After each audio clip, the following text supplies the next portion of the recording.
maior, que chamamos de Deus. Essa força entra pelo nosso chakra coronário e se espalha por todos os nossos corpos, físico e sutis. De maneira que nós podemos nos preencher dessa luz que Jesus chamou de amor. Não é? Então vamos captar e nos encher dessa força maravilhosa. Pai nosso que estás nos céus, santificado seja o vosso nome. Venha a nós o vosso reino. Seja feita a vossa vontade, assim na terra como nos céus. O pão nosso de cada dia nos dai hoje. Perdoai, Senhor, as nossas dívidas, assim como nós perdoamos aos nossos devedores. E não nos deixeis cair em tentações, mas livrai-nos de todos os males, que assim seja. Hoje eu trouxe um assunto diferente para vocês. Às vezes não é muito diferente, mas é escrito de forma diferente, que é sobre esse livrinho aqui, ó. Vocês já devem conhecer. Se não conhecem, eu recomendo. Dá para ler em menos de 1 hora. E traz um ensinamento maravilhoso que eu tentei resumir aqui e vou mostrar para vocês, né? O cavaleiro preso à armadura. O autor é Robert Fisher. Eu li isso há muito tempo atrás. Fiquei surpreso de ver que, há poucos dias, meu neto, um dos meus netos, que está, acho que na 4ª ou 5ª série, recebeu como lição de casa fazer o resumo desse livro. Fiquei contente que as escolas estão dando alguns temas já um pouquinho mais aprofundados, né? Eu vou, então, tentar resumir e traduzir o que o escritor quis dizer com isso aqui. No livro O Cavaleiro Preso na Armadura, de Robert Fisher, o protagonista é um cavaleiro admirado por sua armadura reluzente, símbolo de suas conquistas e imagem. Pessoal da Idade Média, né? Que são aquelas armaduras de ferro, assim. Porém, se torna tão obcecado por ela que cria lentamente uma couraça ou armadura que não consegue mais tirá-la, dificultando sua relação ou suas relações interpessoais e afastando-se de sua esposa e filho. Ou seja, ele não era exatamente um cavaleiro desses da Idade Média que veste uma armadura de ferro, mas ele criou em torno de si, com o tempo, uma armadura tal qual uma armadura de ferro daquela da Idade Média. Né? Ao perceber que está preso nela e sendo rejeitado pela família, o cavaleiro busca ajuda. Ninguém consegue remover a armadura, nem ferreiros, nem médicos. Ele então parte em uma jornada para encontrar Merlin, o mago. Merlin o faz compreender porque ele se trancou numa armadura. Ego, medo, vaidade, autossuficiência e proteção. Entenderam? Isso aconteceu com o cavaleiro e acontece conosco também, em maior ou menor intensidade. Mas quase todos nós, ou se todos nós, não sei, criam uma armadura, criam uma imagem com a qual nos protegemos de algumas inseguranças, de alguns problemas que a gente tem dificuldade no nosso cotidiano. Merlin o faz compreender porque ele se trancou numa armadura, né? E o mago orienta a trilhar o caminho da verdade, uma jornada interna para descobrir quem ele realmente é, sem máscaras. Ou seja, o livro nos ensina a nós olharmos para dentro, descobrir quem nós somos e tentar, né, nos apresentar para o mundo tal qual nós somos, sem subterfúgios, sem máscaras, sem armaduras. Bom, como desmontar uma armadura dessa criada mentalmente? Freud nos fala que o id e o ego, o id, né, e o ego são conceitos fundamentais para entender a dinâmica da personalidade. O id, sendo a parte mais primitiva e inconsciente da mente, que trazemos de berço e que é responsável pelos impulsos básicos e desejos, como fome e desejo sexual. Ou seja, aquilo que é natural do ser humano, que vem lá de dentro, que são algumas coisas que todo ser humano tem, né? como ele citou aqui, o desejo, fome, essas coisas são intrínsecas de todo ser humano. Isso tem a ver com a sua própria personalidade, de todo ser humano. Não é diferente com ninguém. Todo mundo tem essas características. Já o ego, desenvolvemos a partir do id e atua como mediador entre os impulsos do id e as exigências da realidade. O ego busca equilibrar os desejos do id com as normas sociais e a realidade externa.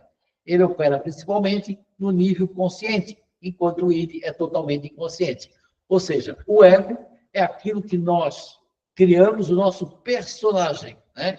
Que vai administrar os nossos desejos, os nossos impulsos naturais, de uma forma que seja conveniente para nós, que seja conveniente no meio que nós estamos. E esse conveniente para nós, ele tem diversos níveis, né? É conveniente por quê? É conveniente por causa da minha cor da pele? Não. É por causa da minha classe social? Não. É por causa da minha sexualidade? Não. Aí, ou seja, você vai criando aquelas possibilidades de fantasiar um personagem que, na verdade, às vezes não é você. Mas, com o tempo, você vai fortalecendo esse personagem e aí você começa a viver como se fosse tal qual personagem. Você acha que é. Quem olha de fora, vê você. Né? Ele diz que o cara é antipático. Por que o cara é antipático? Pô, porque ele não está ali natural, né? Ele está ali forjando uma imagem, uma figura que não é ele. Então fica uma coisa que a gente olha e vê que não é. Né? Aí a gente, que pessoa falsa, que pessoa esquisita, né? Por quê? Porque, claro, ele não está relaxado, não está na dele. Porque se ele está na dele, cria uma empatia, fica fácil de atravessar essa máscara, essa armadura e chegar na pessoa, né? O ego opera principalmente no nível consciente, enquanto que o id é totalmente inconsciente. Já falei, né? O ego atua quando precisamos nos firmar em nossas convicções, desejos e dons. Nossos dons são propostas que fizemos antes de encarnar e que são um caminho para a realização do nosso progresso espiritual. Os reconhecemos quando deixamos nosso interior se manifestar, causando alegria e bem-estar quando pensamos no assunto. Já falei sobre isso até aqui. Os dons são aquelas coisas que já vieram programadas para a nossa encarnação, que são algumas ferramentas que nós vamos usar para poder realizar a nossa história aqui, e a gente precisa deixar ela aflorar para que a gente possa desenvolver aquilo para o qual veio para a Terra, né? E a pessoa tem uma vocação para ser cozinheiro, ele tem que meter a mão na massa, literalmente, né? Tem que começar a mexer nisso e se enfronhar e começar a perceber e deixar que essa coisa venha naturalmente. Eu vim para cozinheiro, mas cozinheiro não é, sei lá, é uma profissão meio não sei o que, começa a criar a lorota, e aí não entra naquilo ali, vai ser pedreiro, entendeu? Vai ser médico, vai ser dentista, vai ser farmacêutico, sei lá, qualquer coisa, mas não faz aquilo para o qual ele veio. Então, ou seja, ele vai para uma profissão que ele acha que tem a ver com o ego, que vai tornar ele uma pessoa mais aceita na sociedade, que vai conseguir, talvez, faturar uma grana mais alta, vai poder viver assim uma vida com mais conforto, com mais luxo, e aí não deixa-se levar por aquilo que é do seu interior, né? É claro que existem pessoas que vêm também com essa proposta de ser uma pessoa que tem uma profissão que tem mais visibilidade, ou que tem mais aceitação pública, que rende mais dinheiro, mas está na vocação da pessoa. O que acontece quando a gente encontra um profissional de verdade, né? Que está numa posição dessa? Por exemplo, um médico, um engenheiro, um dentista, será qualquer coisa. O que acontece? É um médico, que ele é médico de verdade, né? Ele não é médico porque quis ser médico para ter dinheiro e ter posição social. Não. O que acontece? Ele realmente trata as pessoas de uma maneira carinhosa, trata as pessoas com assertividade, né? E a questão do retorno financeiro, isso é secundário. Mas ele, infelizmente, está numa profissão que paga bem e ele está bem. Mas ele se entrega e é realmente um profissional bom. Ele não faz uma figura. Porque o cara que veio para ser cozinheiro e virou médico, ele vai fazer uma figura de médico. Porque ele não é, em essência. Então, ele precisa fazer a figura do médico. né? A figura, o personagem. E aí acaba o quê? Não sendo aquele profissional que realmente você chega e confia e se entrega porque vê que o cara é verdadeiro, olha nos teus olhos e entende a tua situação. Né? Vamos em frente. Então, voltando a como desmontar a armadura. Pois, nós precisamos estar atento às armadilhas do sucesso. Aprender a viver o sucesso com humildade. Então, cada um de nós que entrou e se dedicou àquilo que realmente veio fazer, que botou seus dons para fora, precisa trabalhar isso com humildade, sabe? Então, o cara vai dizer assim, olha, eu sou governador do estado. Tá, era um ideal dele, um dia chegar lá. Eu, particularmente, chegava a ser prefeito. Sempre sou prefeito, até hoje, na minha cabeça, eu ainda sou prefeito. Então, eu fico observando o trabalho dos prefeitos, né? Este de Florianópolis agora, eu estou adorando o cara. Meu Deus, ele faz as coisas que eu penso. Eu penso em tentar uma coisa que um pouco ele está anunciando o negócio. Pô, esse cara sintonizou comigo. Então, assim, você tem que, como eu falei ainda há pouco, estar na sua profissão, mas estar ali simples, né? Não pode fazer fantasia de que você é o prefeito maravilhoso. Não, ele entende da coisa, ele chegou ali porque tinha uma vocação para aquilo, tinha um desejo de fazer, ele faz aquilo da melhor maneira possível. O que acontece? A população ama o cara e reelege o cara, certo? Não precisa comprar voto. O voto vem naturalmente. 3, aceitarmos a realidade, mesmo quando difícil. Ou seja, nós estamos vivendo, particularmente nessa encarnação, nós estamos num momento assim meio delicado, né? Estamos vivendo situações complicadas, e eu acredito que não seja só no Brasil, né? Provavelmente isso está acontecendo em todos os lugares da Terra. Estamos nesse momento de transição, num momento de alterações, de realizações, de mudança, né? E de separação do joio e do trigo, de maneira que a barra está um pouco tensa, né? A barra está um pouco tensa, mas nós temos que entender que nós viemos para cá viver esse clima de tensão, né? Então, nós precisamos aceitar isso como sendo a nossa realidade e nós precisamos saber nos inserir nessa tensão de maneira a não nos machucar, nem machucar ninguém. Mas, ou seja, precisa estar ligado, antenado em tempo integral, né? Para poder saber como caminhar, como navegar nesse rio. E o vento e a onda tá forte. 4, aprender com nossos fracassos, sem deixar o ego prevalecer, mascarando as falhas. Bom, aprender com os nossos fracassos. Há pessoas que erram, tem um projeto e ela não dá certo, ele aceita, não deu certo porque eu errei, certo? Então, eu errei. Eu não conhecia o assunto em profundidade, fui fazer e pensei que eu sabia, mas eu não sabia. Sabe? Eu fui tentar fazer uma coisa e eu pensava que aquilo era fácil, que eu tinha capacidade para fazer, mas ao fazer, eu vi que a coisa era um pouco mais complexa e não deu certo. Então, eu tenho a humildade de dizer, eu não consegui fazer. Mas o que é que acontece com muitas pessoas? Eu não fiz por causa do fulano. Eu não fiz, começa a arrumar uma desculpa fora, né? Para poder justificar o seu fracasso. Não assume que não teve a competência, não teve a articulação suficiente ou até inteligência suficiente para resolver o problema. Então, e entender o seguinte, o erro faz parte do nosso aprendizado. O erro faz parte da nossa história. O erro faz parte da nossa vida. Nós aprendemos com os erros, né? Porque se eu vou para a direita e bato na porta, eu sei então que não é para a direita, é para a esquerda. Então, na próxima vez eu vou para a esquerda, né? Se eu compro uma coisa e aquilo não rolou, não deu certo comigo, essa coisa eu não compro mais, porque eu já sei que aquilo não é. Se num relacionamento eu tenho uma determinada atitude e isso causa dificuldade, eu sei que essa atitude não é própria para mim, então eu não farei mais. Ou seja, vou estar atento para não fazer mais.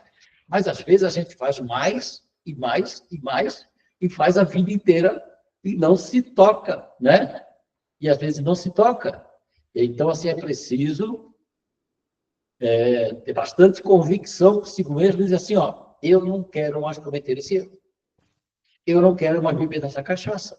Eu não quero mais fumar desse cigarro, sabe? Eu não quero mais fazer isso ou aquilo. Ter convicção e fazer um esforço para não repetir o erro. Porque é quando a gente se liberta daquele erro que a gente realmente dá um passo para frente. Os erros, eles é como se eles pontuassem para nós, né? Depois desse erro, eu me tornei um ser humano melhor. Sim, é assim. Porque depois que eu aprendi a vencer algo que eu fiz errado, eu não cometo mais aquele erro. O que significa? Que eu adicionei a minha maneira de ser, ao meu conhecimento, um pouco mais de conhecimento. Porque agora eu tenho mais esse cabedal em mim, porque eu sei como lidar com essa situação. Então, não rola mais. Eu aprendi. Com erro, sim. O ser humano aprende com erros. Às vezes, aprende com amor. Às vezes, aprende sem dor. Às vezes, até com dor, não é? E às vezes, aprende não. Às vezes, aprende observando, tendo a inteligência de observar, dizer isso não me serve, não quero, deu fora. Pode ser que tenha sido a primeira vez que isso apareceu para ele, mas ele mediu as consequências e disse, não, isso não me interessa. Mas, às vezes, o indivíduo não mede as consequências, mete a cara e deu mal. Deu mal, assume que deu mal. Então, assumir os nossos erros com consciência, isso é significativo, isso é positivo, isso nos agradece. A verdadeira humildade é firme, segura, sóbria e jamais compartilha com a hipocrisia ou com a pieguice. A humildade é a mais nobre de todas as virtudes, pois somente ela predispõe o seu portador à sabedoria real. Já o orgulho, eu estou falando na quinta forma, eu acho que eu pulei aqui, que é cultivar-nos a humildade como uma virtude. Cultivar-nos a humildade como uma virtude. Já o orgulho nega tudo o que a humildade defende. O orgulho é exatamente o contrário, né? O orgulhoso é soberbo, julga-se superior e esconde-se por trás da falsa humildade ou da tola vaidade. Ou seja, é máscara, é armadura. O orgulhoso, esse é aquele que tem máscara e tem máscara, armadura forte, né? Porque ele não assume que está errado. Ele sempre acha que está certo. Quando uma pessoa humilde comete um erro, ela diz, eu me equivoquei, pois sua intenção é de aprender, de crescer. Mas quando a pessoa orgulhosa comete um erro, ela diz, a culpa não é minha. Eu tinha falado, né? A culpa não é minha. Alguém errou aí, não fui eu. A pessoa humilde enfrenta qualquer dificuldade e sempre vence os problemas, pois se compromete e realiza. Então, a pessoa humilde enfrenta qualquer dificuldade. Então, quando enfrenta qualquer dificuldade, o indivíduo é firme nos seus propósitos, ele vai e acaba vencendo a dificuldade. Né? A pessoa orgulhosa dá desculpa, pois se acha perfeita. O humilde diz, eu sou bom, porém não tão bom quanto gostaria de ser. O humilde diz, eu sou bom, mas não tão bom quanto eu gostaria de ser. A pessoa humilde respeita aqueles que lhe são superiores e trata de aprender algo com todos. A orgulhosa resiste àqueles que lhe são superiores e trata de pôr-lhes defeitos. Né? Então, o cara está na posição superior e o cara está só analisando para ver onde é que ele derrapa para colocar em ferro. Não admira, não vê numa pessoa que está acima dele, que tem mais capacidade de estar na posição superior, com admiração. E quando a pessoa tem admiração, ela acaba chegando lá. O cara diz, isso eu quero para mim. Né? Ela não vai ficar botando defeito naquilo que vê. O humilde sempre faz algo a mais, além da sua obrigação. O orgulhoso não colabora e sempre diz, eu faço o meu trabalho. Sabe? A minha atribuição aqui é essa, aqui é só isso que eu faço. Isso é o orgulhoso. O humilde faz o dele e ainda sobra um tempinho, sobra um desejo de contribuir com os outros.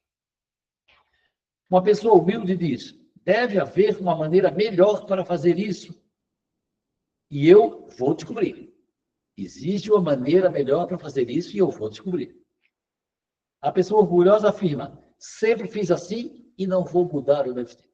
Esse é o cara que sabe tudo, já deu e não tem mais o que... não tem mais conversa. Ele é o dono da verdade. A pessoa orgulhosa não aceita críticas. A humilde está sempre disposta a ouvir todas as opiniões e a reter as melhores. Quem é humilde cresce sempre. Quem é orgulhoso fica estagnado, iludido na falsa posição de superioridade. O orgulhoso se diz cético, por não achar que não pode haver nada no universo que ele desconheça. O humilde reverencia o Criador todos os dias, porque sabe que há muitas verdades que ainda desconhecia.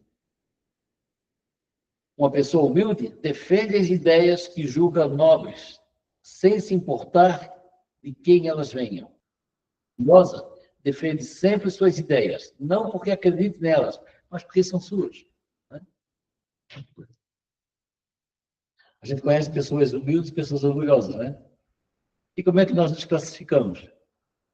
Em que pé nós estamos? Às vezes é bom fazer uma reflexão, né?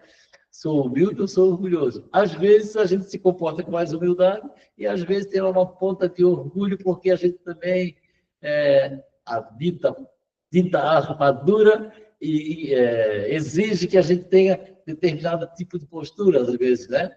Então, é por aí que a gente começa, demolindo essa história do orgulho para poder se apresentar com a simplicidade como realmente nós somos. Enfim, como se pode perceber, o orgulho é grilhão que impede a evolução das criaturas.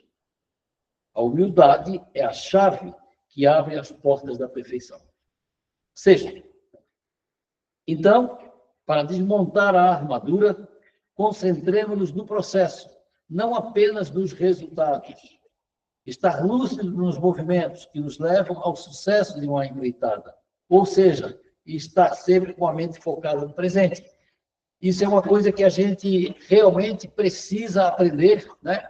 Porque a gente fica assim, ó, está sempre lá no amanhã, está sempre no que eu vou fazer, está sempre no que eu estou buscando, está sempre, não é?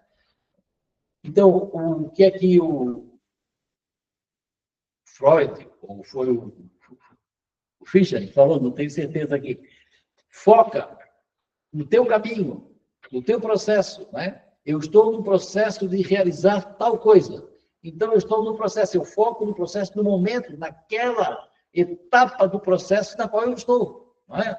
Eu estou agora aprendendo, eu já estou assim nesse nível, eu foco nisso aqui e eu vou internalizar esse conhecimento para que eu me solidifique no meu processo de construir aquilo que eu quero. Não posso ficar sempre com a cabeça lá no futuro, onde é que eu quero chegar, onde é que eu quero chegar, e esqueço de que eu estou no caminho, e aí me atropelo, porque acho que já estou lá, e estou lá de armadura, não estou lá inteiro. Verdadeiramente, né? Certo. Servimos a algo maior do que o nosso ego individual, o próximo, a comunidade, a pátria, etc. O voluntariado é um excelente exercício. Ou seja, nós servimos aqui na Terra, no nosso trabalho, onde quer que nós estejamos trabalhando, onde quer que nós estejamos compartilhando, nós estamos sempre compartilhando, não é? Conhecimento, estamos compartilhando, nós estamos somando a nossa volta, né? E não tirando só proveito daquilo que tem no ambiente para o meu próprio uso. Então, nós servimos algo maior do que o nosso ego individual. Ou seja, nós estamos com a intenção voltada para construir algo não só para mim, mas para a comunidade, para a humanidade, para a família, será para mais gente, né? O meu trabalho, por exemplo, todos nós aqui temos um trabalho, certo? Vamos lá, 8 horas de expediente, para quê? Para só se sustentar, se manter? Ou não? Tem pessoal lá em casa, né? Então, se a gente pega assim, ó, a microcélula, né, que é a nossa família, onde a gente trabalha para manter uma equipe aqui, nós também, no nosso trabalho, não só no profissional, mas, ou seja, naquilo que viemos fazer na Terra, nós não estamos trabalhando só por nós, mas nós estamos trabalhando também para levar conhecimento, levar mãos dadas, né, para muito mais gente. Porque o nosso caminho, às vezes, serve de exemplo, serve de ajuda para muita gente que está à nossa volta. Aquilo que eu faço ajuda a mim e ajuda os outros também. Quando eu tenho essa mentalidade, eu consigo realmente ter uma vida muito mais tranquila e muito mais feliz do que o egoísta que se foca só naquilo aqui, isso aqui é meu e o resto não me interessa. Não é?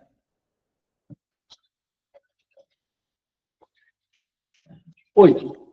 Aprendemos a ter momentos de silêncio e deixarmos nossa essência se manifestar.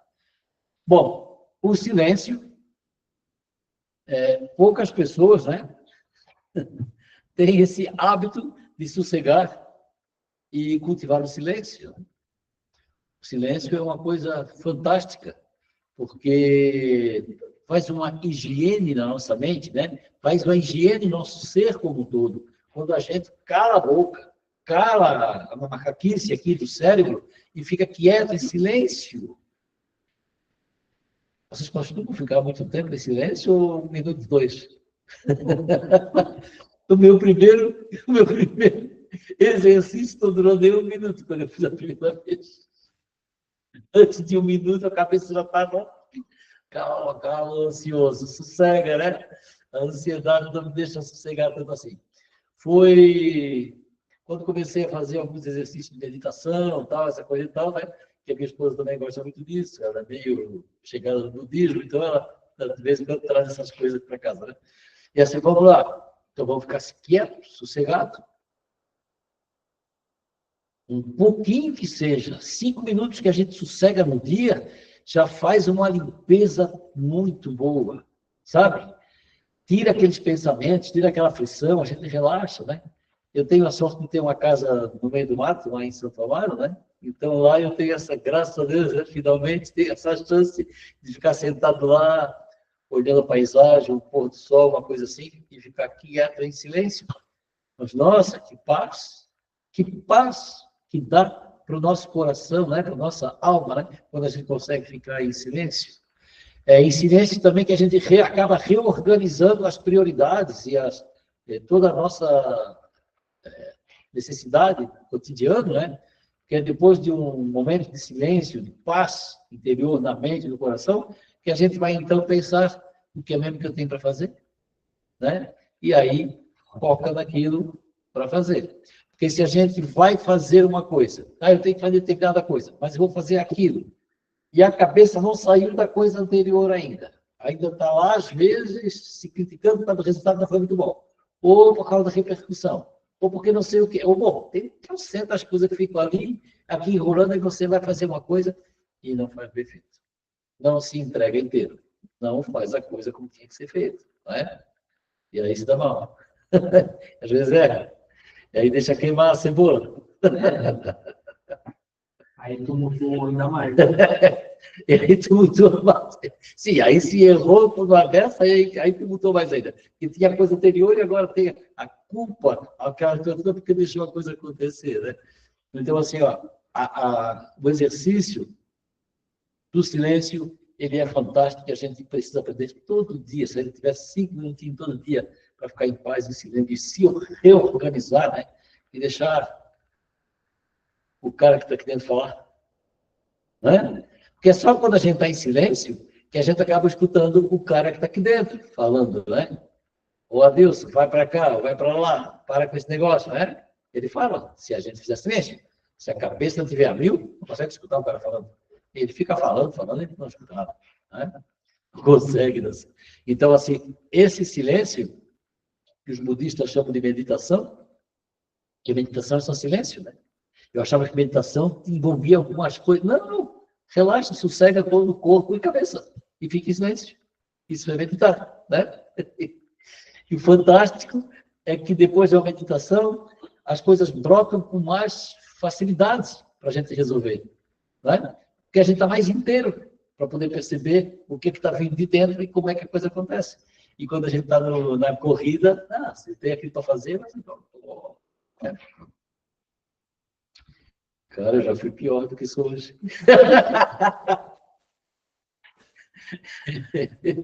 Eu já fui parar no SOS, cara. Já contei para você, né? Fui parar no SOS. O coração saindo pela boca. E tremendo na maca. Porque estava 1000, né? Meu Jesus Cristo. Bom, amar e aceitar como nós somos. Amar e aceitar como nós somos. Então, assim, para desmontar a armadura, não tem erro. É aceitar como nós somos. E se colocar para o mundo como nós somos. Não importa se somos mais, menos, gordo, magro, alto, baixo, não sei o que. Nada disso não interessa. Ninguém está preocupado com isso, né? Ninguém está preocupado com isso. Ninguém que te conhece vai te admirar ou querer a tua amizade porque tu és gordo, baixo, magro. Não tem. Não tem. Muito bom. As pessoas se aproximam de nós pela emanação que nós fazemos, né? Se é uma emanação agradável, de harmonia, ou se é uma coisa perturbada. Se é uma coisa perturbada, ninguém quer chegar perto, né? A gente chega perto do cara assim e diz assim, fora, né? Então, fora. E quando você está em harmonia e paz, quando você é você, sem armadura nenhuma, sem pretensão nenhuma, aí sim você se realiza o seu trabalho e realiza o trabalho que você precisa fazer à sua volta. Na história do cavaleiro preso na armadura, o personagem aprende a ouvir a si mesmo, a ficar em silêncio e refletir. Descobre que não se conhecia verdadeiramente. Confrontando suas memórias, descobre verdades dolorosas e suas emoções reprimidas.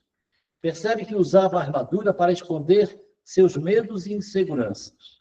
Entende que precisa deixar o ego de lado e confiar. Ao se libertar do orgulho, finalmente começa a romper a sua armadura. Ao final, ao aceitar a si mesmo com humildade e amor, a armadura cai completamente. Ele se reencontra com sua essência e está finalmente livre e restabelece seus laços com a família.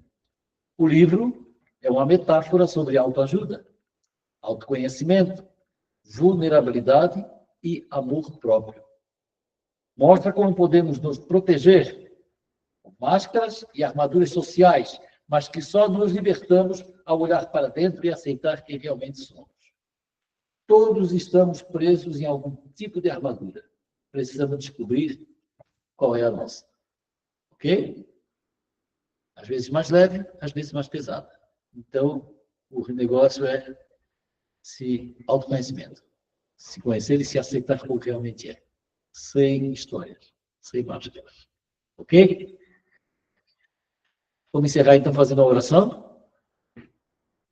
E vamos falar com aquela que é a mentora da nossa casa, né? E que está presente sempre ao nosso lado, atenta às nossas necessidades, caso a gente queira solicitar ajuda. Né? Nunca esqueça, ninguém de fora, ninguém do nível superior se mete na nossa vida. Só nos ajuda quando nós pedimos. Então temos que ter humildade de dizer, não estou segurando a barra, dá uma mãozinha aí. A coisa aqui está lenta, precisa da tua mão, né? Não é só com os espíritos superiores que estão, também o cara que é aquele que veio para me acompanhar, né? E também aquele cara que está aqui dentro, sabe? O cara que está aqui dentro, também é bom a gente aprender a conversar com ele e dizer, dá uma força aqui que o cara aqui fora está bem perdido, não é? Dá uma luz. Mas aí precisa ter sossego para poder ouvir. Tá bom? Então, respirando lenta e profundamente pelo nariz, enchemos o nosso pulmão, seguramos um pouquinho o ar e depois soltamos lentamente pela boca.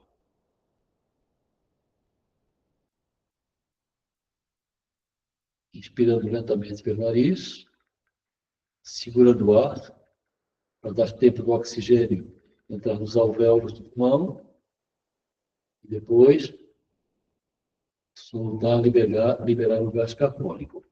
Quando nós inserimos esse oxigênio na nossa veia, nós também podemos pensar que estamos inserindo aquela energia boa que vem do alto, que nos fortalece. Também podemos dizer que estamos fortalecendo nos nossos desejos, nas nossas vontades. Né? E quando botamos esse gás carbônico para fora, nós podemos pensar que estamos botando para fora aquilo que não nos serve mais, aquilo que não faz mais sentido na minha vida. Então, eu inspiro, vão lá meus desejos de crescimento, a força e o oxigênio vai fortalecer o meu corpo físico, e expiro, botando para fora o que não me serve mais. Mais uma vez. Inspirando. prendendo e soltando. Cheio dessa força, dessa energia, podemos levar nosso pensamento lá em casa, na casa dos nossos amigos que estão necessitados. Podemos pensar em levar energia para a nossa cidade, para o nosso estado, para o nosso país e para todo o planeta Terra, né? Nós somos estrelas, sementes de estrelas, né? Aqui no plano físico, ajudando a iluminar o nosso planeta como um todo. Assim fazemos a oração. Ave Maria, cheia de graça. O Senhor é convosco. Bendita sois vós entre as mulheres, e bendito é o fruto do vosso ventre, Jesus. Santa Maria, Mãe de Jesus, rogai por nós, seus filhos, agora e na hora da nossa desencarne. Que assim seja. Pessoal de casa, daqui a pouco tem mais. Né? Que horas não quer? 10 para 10 para as 7.